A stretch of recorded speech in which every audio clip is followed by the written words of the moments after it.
The Tonight Show starring Johnny Carson will be seen in its entirety exactly 5 minutes from now, following this NBC News special. From NBC News headquarters in New York, America at War. Here is Garrick Utley. Good evening. War and recession. They are occurring together. Each one weighs on the other. Consumers and investors worried about the war postpone big decisions. The recession is one additional pressure on President Bush to get the war over as soon as possible to restore confidence and strengthen the American economy. So tonight we look ahead at what this means for us, because tonight the president talked about the war and the recession. In a speech this evening to the Economic Club of New York, the president acknowledged that Iraq's invasion of Kuwait had done serious harm to the economy. Business and consumer confidence fell. We all remember the dramatic rise in oil prices.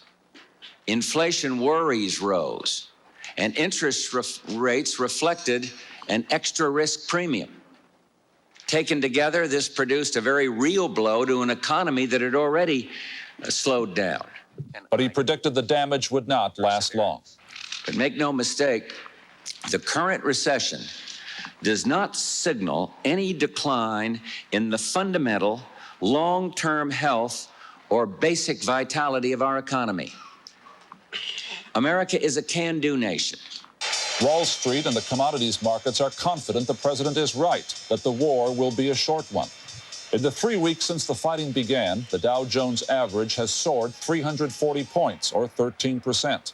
And oil prices, a key contributor to inflation, have tumbled from $30 a barrel to $21.50. But consumers are not showing the same confidence. In fact, they seem uncertain and are buying less. Sales of American-made cars plunged in late January to their lowest level since 1982. And the National Association of Realtors reported today that home sales fell once again during the last quarter of 1990 from their already depressed levels. So, what is in store for this nation in this war and recession? Erwin Kellner is the chief economist of Manufacturers Hanover. Dr. Kellner, we see the stock market going up and up just as the probability of a ground war in the Gulf comes nearer and nearer. Why is this happening?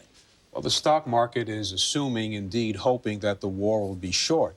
But the stock market is also hoping that the ongoing recession will be short. Well, the recession may be short.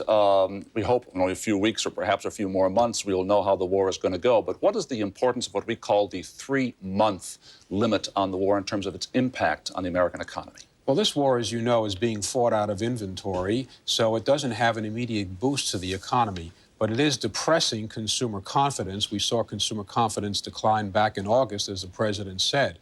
Now, the problem is if the war lasts longer than 3 months, the lack of consumer spending will cause other people to lose their jobs. They, in turn, will spend less, and it will ripple out into a more severe recession. So economists such as you think we can measure this limit in the 3-month phase. That means that President Bush is under some pressure to get this war over quickly because of the economy and the recession. That's correct. And 3 months would be roughly around April. We see other ways that this war is impacting our economy, terrorism or the lack of it. It is hurting business, isn't it? That's right. You know, this is the first war in recent memory where people are afraid to go places, afraid to travel. It's affecting airlines. It's affecting tourist areas. People are scared. People are also reluctant to make big decisions, not just individuals on a new home or a car, but big corporations with their investments, maybe millions of dollars in investments. How do you measure to what extent this paralysis is caused by the war or just by recession conditions in general?